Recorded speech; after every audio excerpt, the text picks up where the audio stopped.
Welcome back to a Real Estate Wisdom podcast with Vish. I'm your host Vishal Kapoor, here to guide you through the ever-changing landscape of Canadian real estate. Yes, it's not stopping at all. And today we are diving deep into one of the hottest topics in the GTA housing market, the temporary HST exemption on new builds. Is this policy a game changer for affordability and supply, or it's just old wine in a new bottle? And more importantly, what does it mean for buyers, sellers, and investors? Stick around as we unpack the details and explore how this could make or reshape the GTA real estate market.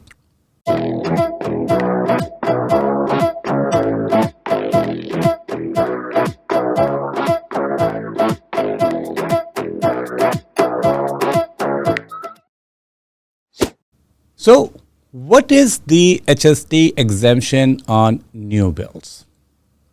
Let's start with the basics.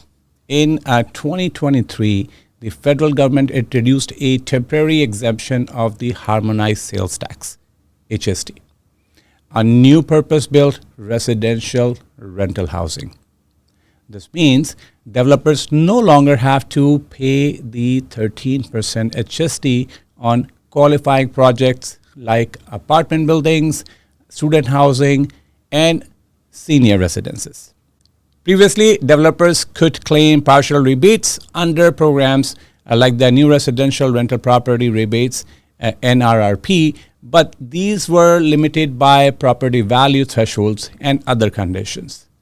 The new policy removes those restrictions, offering a full rebate regardless of project size or value. Ontario follows suit by eliminating its provincial portion of the HST, making this a nationwide incentive for rental housing development. So, why was the policy introduced? The goal here is clear. Tackles Canada's housing crisis by increasing the supply of rental units. The GTA is facing a severe shortage of affordable rental housing, with vacancy rates hovering below 2% and rents skyrocketing year over year. Even so, like the last 2 years, we have seen some decline, but still it's too high. By reducing construction costs for developers, this policy aims to incentivize more purpose-built rental projects. It's also designed to shift focus away from pre-construction condos, which have been dominated by investors, and toward long-term rental solutions that benefits tenants. But here's a big question. Will this policy actually deliver on its promises? So let's dig deeper. I know politicians like to make big promises, which people wants to hear, but do they really work?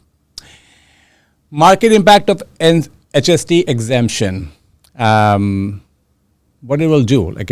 Does it boost to rental housing supply?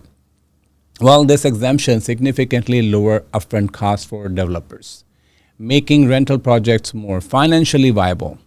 In theory, this should lead to an increase in purpose-built rental developments across the GTA. However, there are challenges. Still, developers still face high land cost and labor shortages in urban areas like Toronto. Zoning restrictions in many municipalities could slow down approvals for new projects. We're talking about this red tape from a long time, and that's what need to work on. So while this policy is a step in the right direction, it's not a silver bullet for supply issues.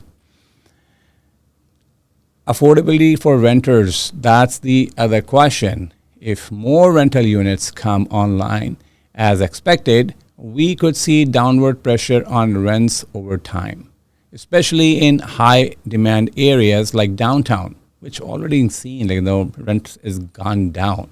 So I don't understand what's going to happen in this scenario.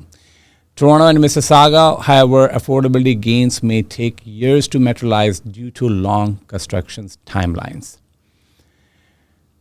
What is going to impact on condo market? I'm curious. Developers may now prioritize rental projects over condos, which were previously more profitable due to investor demand. And this could lead to fewer pre-construction condo launches in prime areas, giving buyers more negotiating power in the condo market. Condo market is still is really down, so I don't know how it's going to impact more. It's changing investor dynamics. Investors might pivot from flipping pre-construction condos to owning long-term rental properties as tax advantage makes rentals more attractive, which makes sense in some areas. But is this a old wine in a new bottle? Now let's address the elephant in the room. Is this really groundbreaking policy? Or is it just an enhanced version of existing programs? Well, the truth lies somewhere in between. While previous rebate programs like NRRP offered partial tax relief, they came with the limitations that excluded many projects. The new policy removes these barriers and provides full rebates, making it more impactful than its predecessors. So, that said, critics argue that the policy doesn't address deeper issues like labor shortages or municipal zoning delays that continue to hinder housing development. So while it's not entirely old wine, it's certainly not a revolutionary solution either. I know Mark Carney promising a lot of things, which was conservative was saying in their agendas, and they doing that. But let's see what's going to happen. What should buyers, sellers, and investors watch for? Expect less competition for pre-construction condos as developers shift focus to rentals. Well, we already have seen that anyway. Monitor whether fewer condo launches create opportunities for better deals in resale markets. Maybe. Sellers of existing rental properties may face competition from newly constructed units benefiting from HST exemptions. Of course, it's going to do it. If you're selling condos aimed in investors, be prepared for potential cooling effects. So, condo owners, going to be a tough time, I can tell you that. Consider long-term rental projects in a viable investment due to lower upfront cost and potential tax savings. Watch for zoning changes or municipal incentives that could further support rental developments.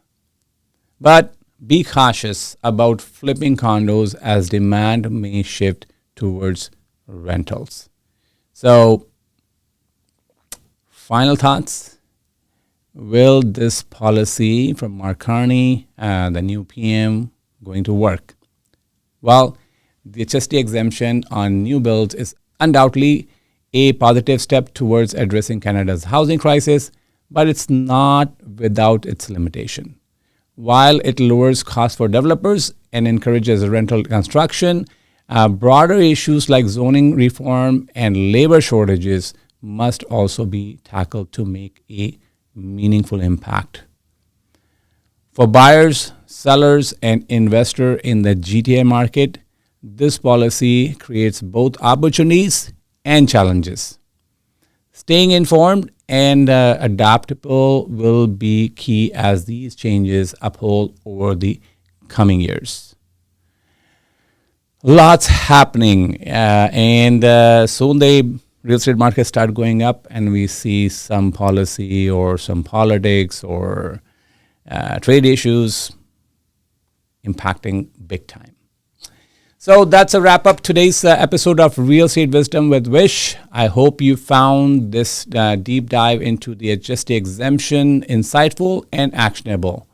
If you enjoyed today's episode or learned something new, don't forget to subscribe and leave us a review. It helps us reach more listeners like you. As always, I'm Vishal Kapoor, your guide to turning real estate wisdom into success. Until next time, bye for now. Disclaimer: the information provided in this podcast is for informational purpose only and should not be considered as financial or investment advice. Consult with your professional before making any real estate decisions.